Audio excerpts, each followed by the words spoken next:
The stars shimmered, cold and distant, beyond the hull of the Virulent Empire's flagship, Sovereign Flame, as it drifted on the edge of neutral space, proud and untouchable till the ambush.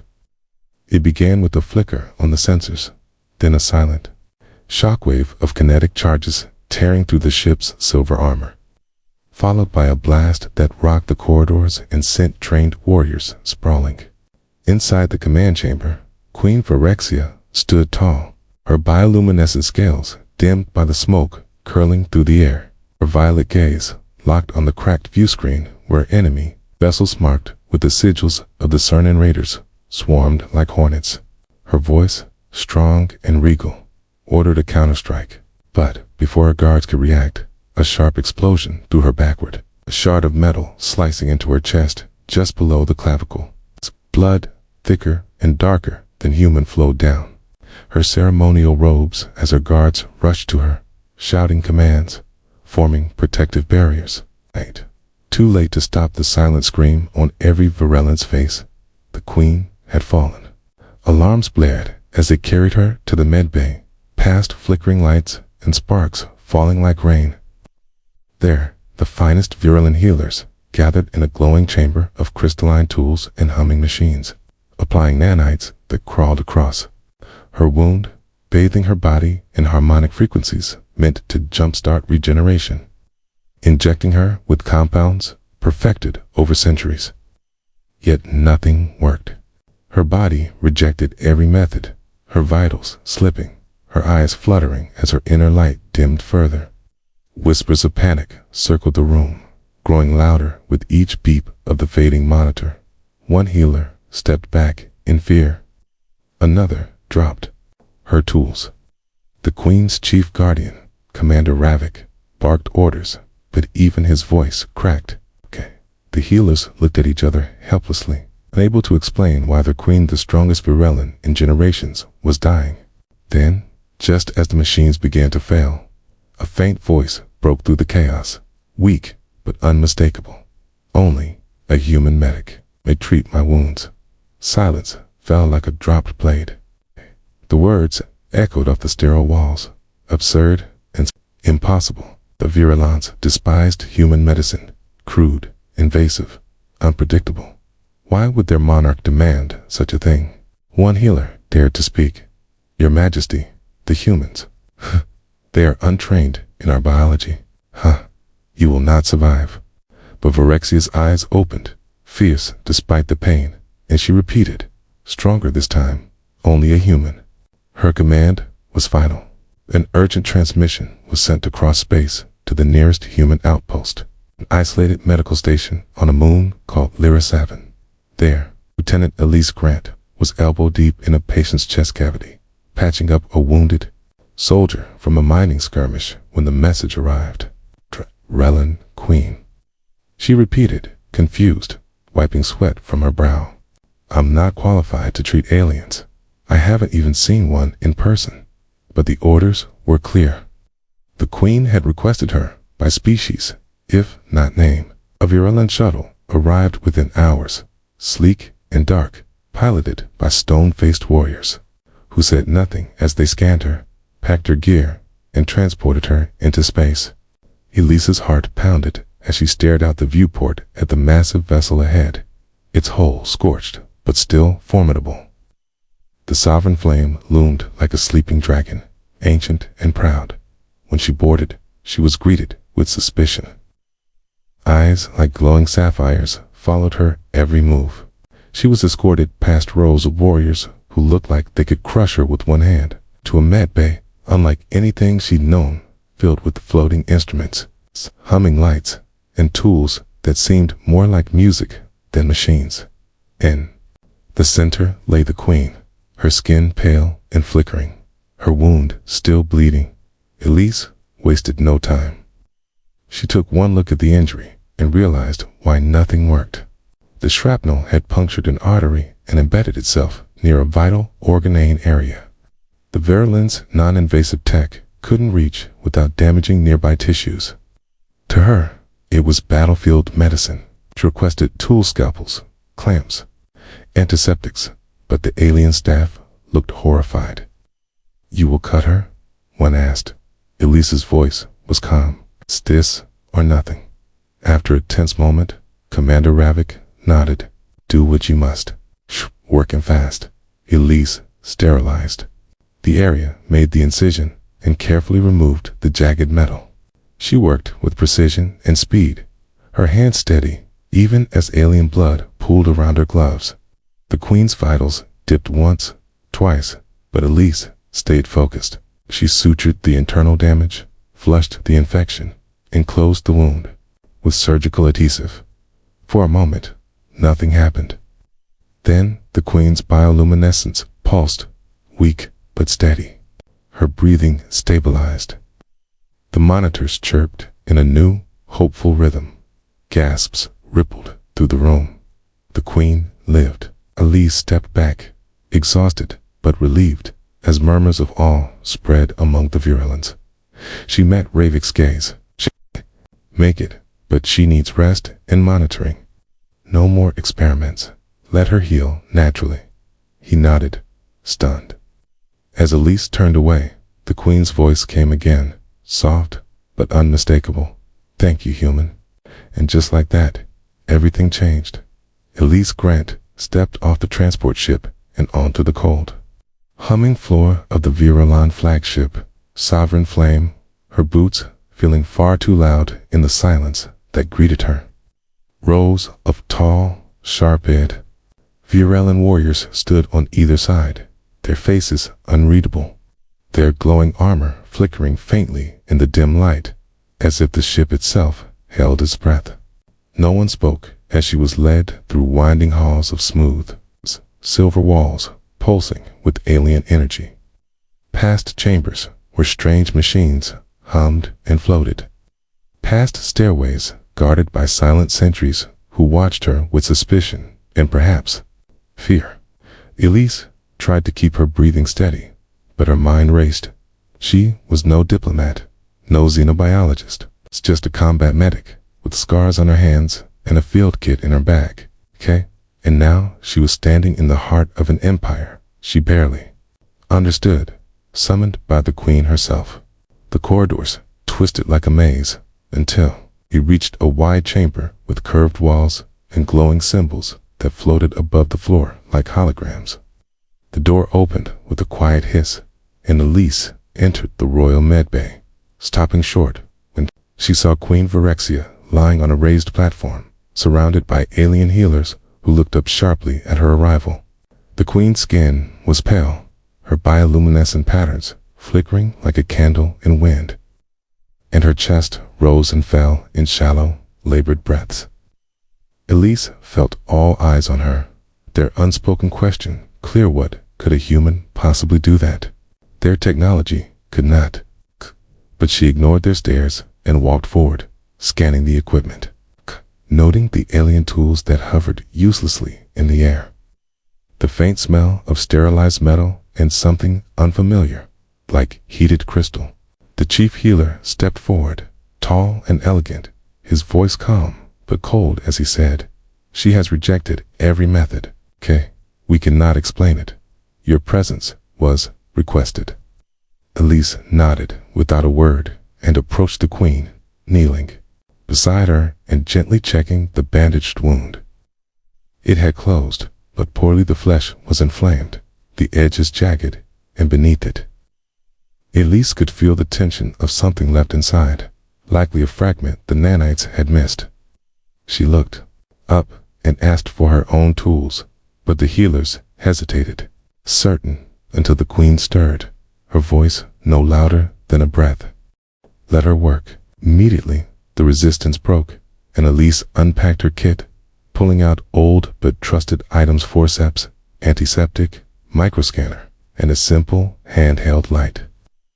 Carefully, she opened the wound, working slowly under the watchful eyes of dozens of aliens, her fingers steady as she searched for the source of the inflammation and found it, a sliver of metal, nearly transparent, hidden deep beneath a muscle layer, lodged near a central artery. No wonder the virulent tech had failed to detect a foreign object without damaging the queen's complex tissue network.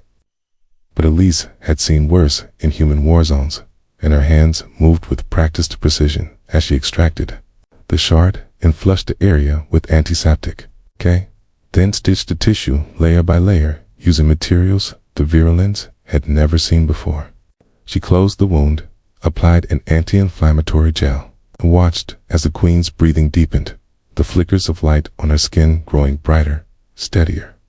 A soft hum came from the machines, this time signaling stability, and a gasp rippled through the room, not from Elise, but from the virulent staff who had believed she would fail. Ravik, the commander who had brought her aboard, stepped forward and nodded once, his stern face unreadable but respectful.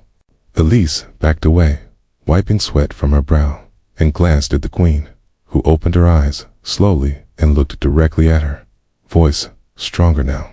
You have done what they could not. Elise wanted to ask how the queen had known a human could help, but before she could speak, alarms blared suddenly through the ship. Red lights flashing across the walls, and a voice shouted in Virulon from a speaker overhead. The queen tried to sit up, but Elise gently pressed her back.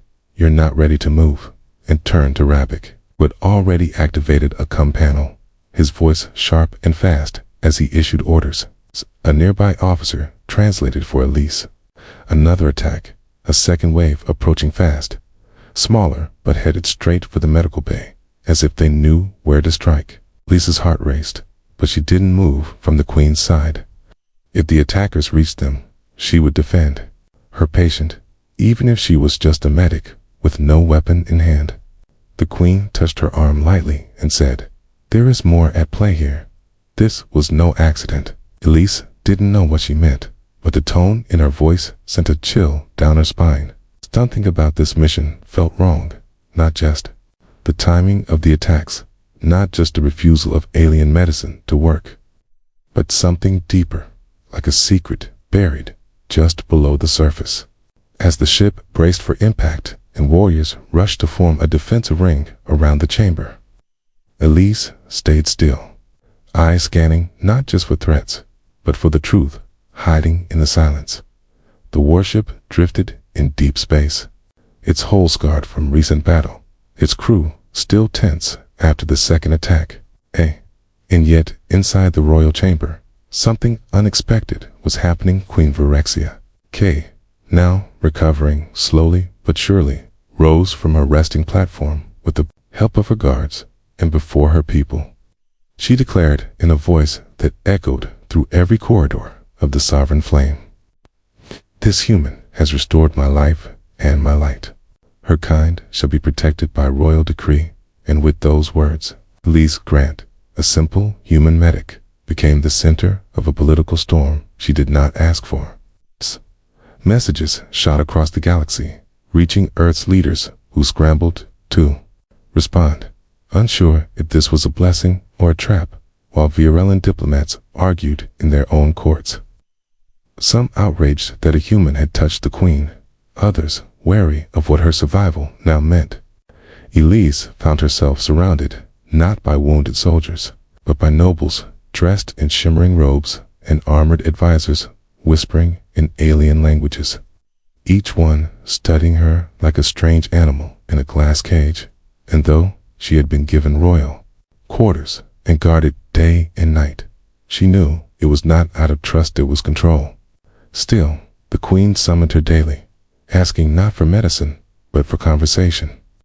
And through their talks, Elise began to understand something others had missed. Queen Phyrexia had met humans before, long ago, during a secret mission of peace. After a forgotten skirmish on a border moon, where she was nearly killed by a collapsing structure, and it was a human doctor who had saved her then, using simple tools and steady hands. The memory had stayed with her, buried under years of war and cold diplomacy. But when she was struck down again, her instincts remembered who had truly helped her once before. Now, out of honor, she would return the favor. But not all welcome to two General Threx. A tall, stone-faced warrior from the old guard saw the queen's trust in Elise as a weakness, and whispered to other commanders that the human influence would corrupt the throne. Elise noticed how some staff began avoiding her, how her reports were delayed, care, medical requests questioned, and how her movements were no longer private. Care. Something was shifting, and the queen felt it too. One night, in a quiet garden chamber, with glowing trees and a sky-view dome, the queen said softly, "There are those who believe your presence is a threat, just to tradition, but to power." Elise listened, her gut tightening, and decided to act. She returned to the medbay under the excuse of checking the queen's recovery. But secretly, she analyzed the metal fragment she had removed from the queen's chest, running scans through her portable human device, cross-checking alloys and residue. And what she found chilled her. The fragment was not from enemy ships. It matched internal materials used in Varellan engineering, including hull designs specific to their own fleet. Someone aboard the Sovereign Flame had tried to kill the queen. She reported her findings in private to the queen, who closed her eyes in silence, then whispered, "I feared this," and ordered that nothing be said for now until the traitor was found.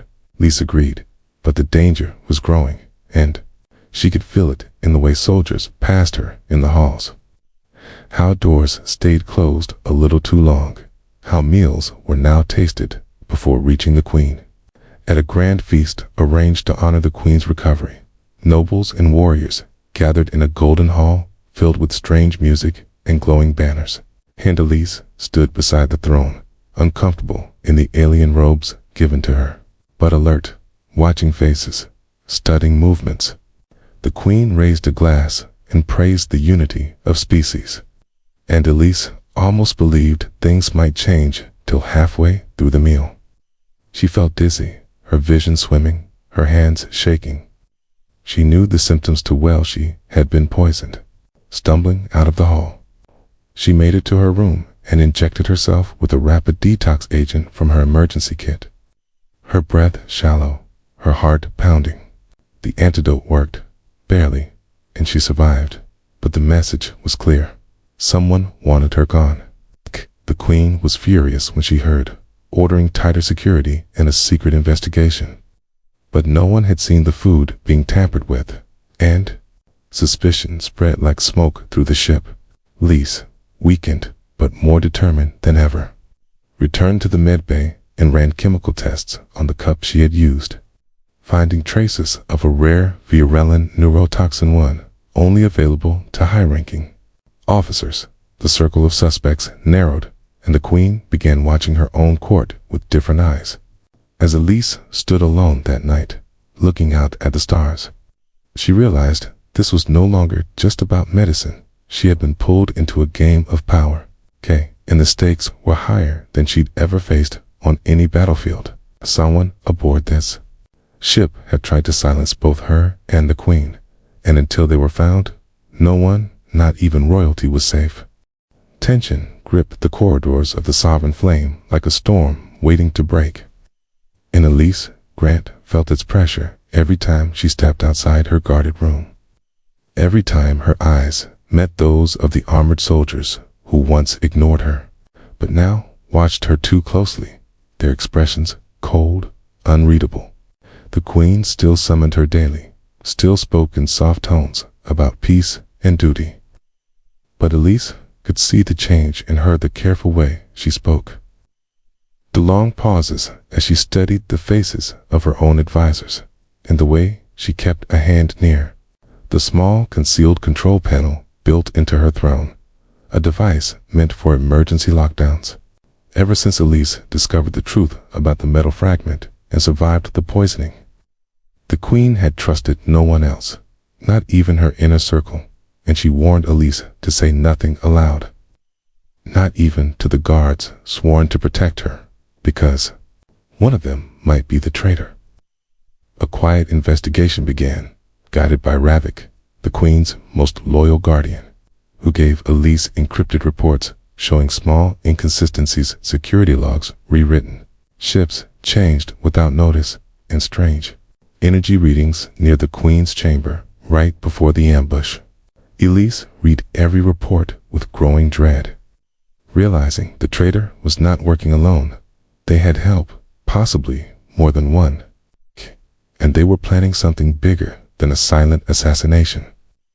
The queen ordered a closed session of the royal court, where only her closest advisors and senior commanders would attend, and she insisted Elise be present, hidden behind the curtain near the throne, listening in secret. As the chamber filled with the low hum of voices, tall figures in ornate robes or armor lined up before the queen, bowing one by one. And the queen addressed them with strength in her voice, thanking them for their service during her recovery. But then her tone changed. She spoke of trust, of betrayal, of the attempt on her life, and a ripple of tension passed through the court like a wave hitting stone. She said nothing of Elise, but Elise could feel their confusion, their fear, and from behind the curtain, she watched their faces closely. Most looked shocked, some furious, but just one did not blink, did not move, did not change expression at all. General Threx, the stoic war leader from the old guard, stood with arms folded, eyes like ice, and Elise's heart skipped. She remembered how Threx had spoken out against her presence, how his patrols had been near the medbay during the attack, and how the poison used on her matched the type issued only to officers of his rank. She passed a silent message to Ravik with the name, and he nodded, stepping out discreetly. The queen continued to speak, weaving careful words that praised loyalty but hinted at deep punishment. And finally, she called for a symbolic offering. Each court member was to present their blade, a ceremonial weapon worn by Varellan leaders to show their honor remained clean. One by one, they placed their blades before the queen. The keys stepped forward. Elise watched closely from the shadows. His blade was smooth, elegant, but the queen asked to hold it, and when she gripped the hilt, she paused, her fingers brushing something strange near the base. Elise's eyes widened. She recognized the bulge in the grip knot decoration, but a hidden compartment. Ravik stepped forward instantly, took the blade, and scanned it with a hidden sensor. His face darkened, and he drew a sharp breath before handing it to Elise, who ran a fast chemical test with her portable scanner. Her results confirmed it. The residue on the blade matched the same neurotoxin that had been used in the attempt on her life. Gasps filled the chamber as Ravik stepped forward, declaring the weapon tainted and marked for treason. Threx remained calm, his eyes never leaving the queen. And when the guards moved to arrest him, he did something none expected. He lunged not toward the queen, but toward Elise, hidden behind the curtain. Somehow, knowing she had exposed him, Elise stumbled back as the massive general tore through the veil, his hands reaching for her throat. But Ravik was faster, drawing his energy blade and striking a burning line across Threx's side, forcing him down with a roar. Guards swarmed in, wrestling Threx to the floor, and the court erupted in panic. Nobles shouting, soldiers drawing weapons, until the queen's voice boomed above all. Enough.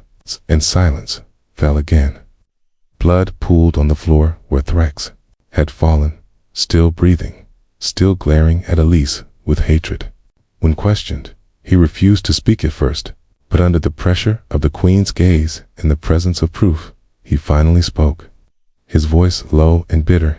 He had acted not alone, but under orders from a secret group of nobles who feared the queen's new path, who believed her alliance with humans would weaken the empire, and they had planned to remove her and place a puppet on the throne. Elise listened, shocked, as names were revealed, names of those who had smiled at the feast, who had offered to assist her, who had praised her success. The queen's face was carved from stone as she ordered their arrest, and in the days that followed, more traitors were found and removed, their secrets dragged into the light. But peace did not come easily, because, though the court was cleansed, the empire was divided. Some saw the queen's survival as a miracle, others as a threat, and many still whispered that her debt to a human would cost them their legacy.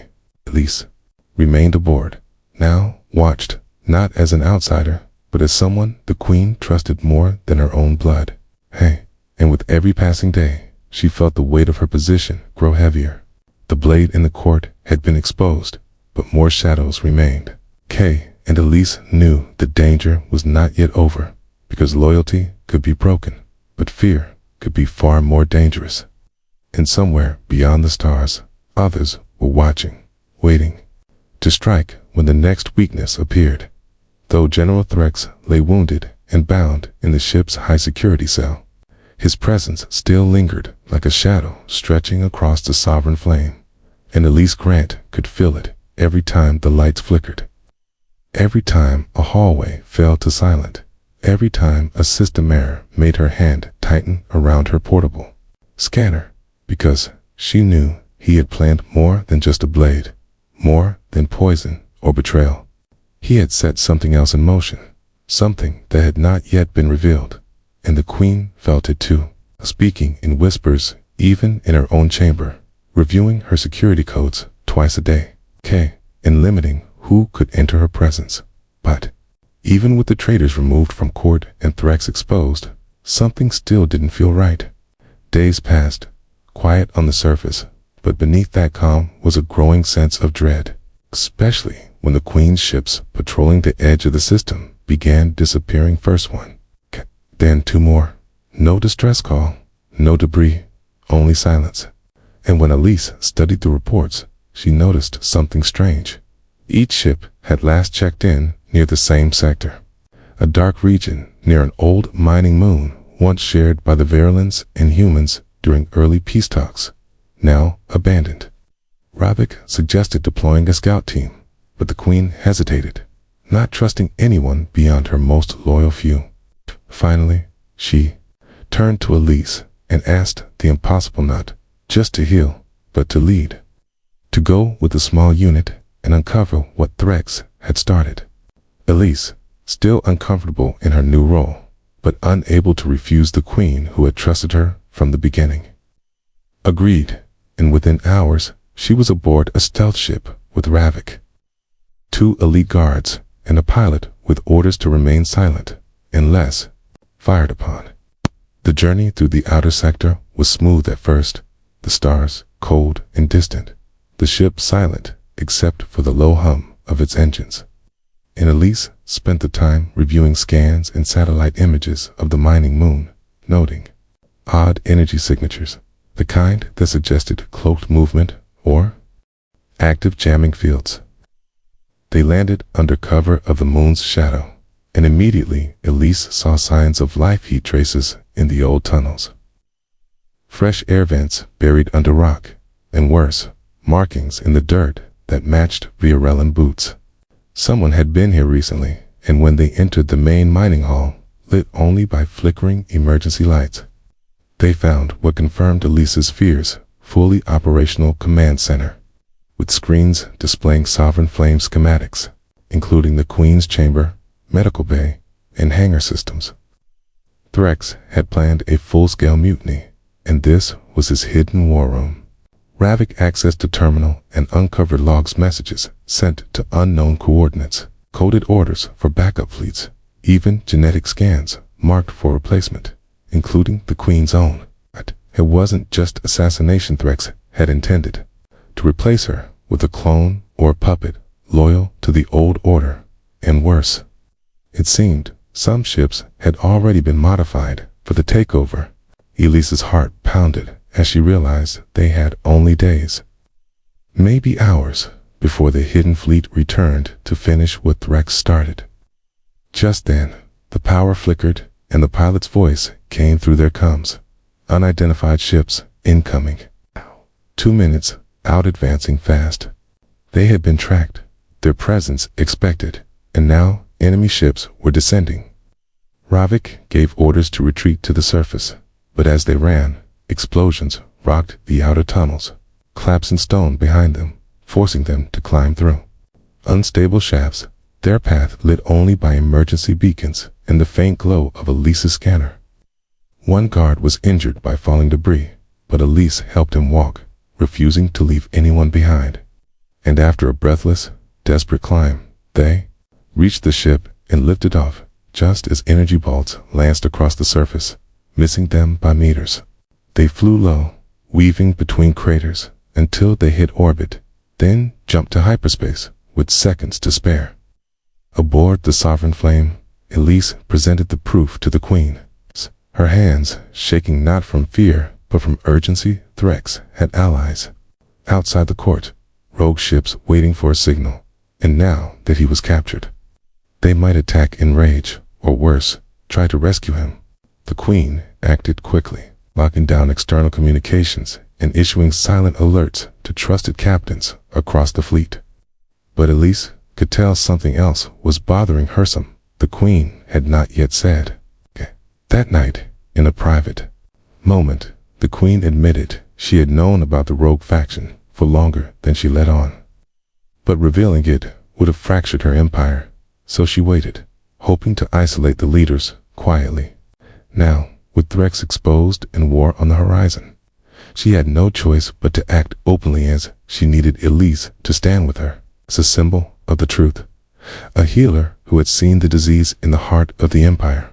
Elise agreed, though part of her feared the attention, the danger, but she could not walk away, not now. Not when every life aboard the ship depended on someone seeing through the lies.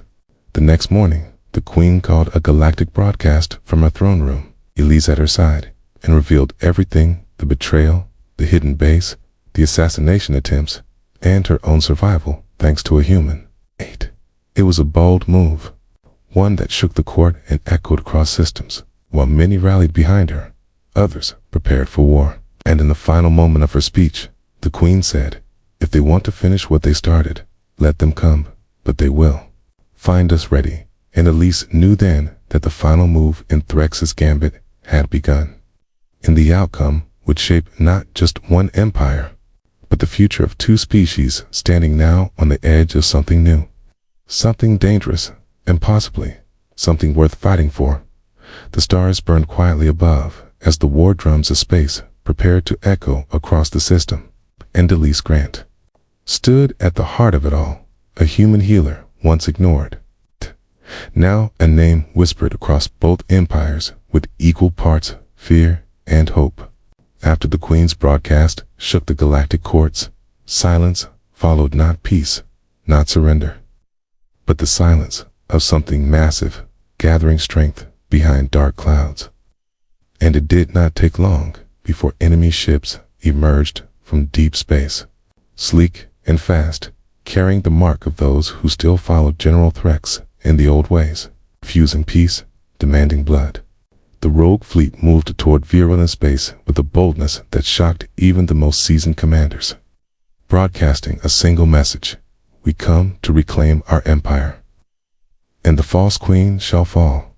And when Elise read the intercepted signals, she saw something chilling. Not only had the rebels copied internal access codes stolen during the court attack, but they had somehow gained support from human mercenaries too. Military contractors hungry for power or coin, men and women who did not represent Earth's true voice, but now fought beneath its stolen banner, making the conflict more dangerous and complicated than ever. Earth's government, desperate to distance itself from these traitors, sent a message directly to the Queen, offering a joint fleet to protect Virel space. And at first the Queen hesitated, but Elise urged her to accept, knowing that unity was their only chance now. Days later, the largest alliance in history formed in orbit above the Virelin capital. Virelin warships, long and sharp like blades, side by side with Earth's heavy cruisers and stealth carriers, their crews wary of each other but standing ready under one command. The Queen made Elise her official envoy to the human forces, giving her a command ship not to fight, but to guide, to stand as the symbol of what brought them together. And Elise accepted, heart pounding, knowing she was no warrior but also knowing she had come too far to step aside. As the enemy fleet entered the outer sectors, Elise joined the High Council aboard the flagship. Baravik stood beside her as security chief, silent and watchful, and the Queen appeared via Hala, her voice calm, ordering a defensive arc that protected the inner moons and kept the capital safe. The first wave struck fast drones and fighters, testing their lines, probing for weakness, but the Alliance held. And when the second wave came, full of destroyers and stolen tech, the real battle began. Space lit up with fire, laser trails stretching between stars, ships exploding like brief suns, and Elise watched it unfold from the command deck, relaying tactical data and helping wounded soldiers through remote med pods, using her skills in medicine even now, even here in war. Then, signal came an enemy flagship had broken through the outer lines and was heading straight for the Queen's ship. It's carrying a boarding party meant to take her alive or dead, and Elise knew this was the final play in Threx's plan, triggered even without him. She asked permission to intercept, and though Ravik protested, the Queen approved, trusting her more than any general now. Elise's ship moved fast, catching the rogue vessel near the asteroid belt, and when they made contact, a brutal fight broke out on the lower decks. Enemy soldiers storming in, outnumbering Elise's crew, pushing toward the core. In the chaos, Elise grabbed a pulse rifle not as a soldier, but because no one else stood between them and the control room, and as she moved through smoke and fire, helping wounded crew while keeping herself hidden, she heard a voice crackle through enemy comms, one she recognized instantly.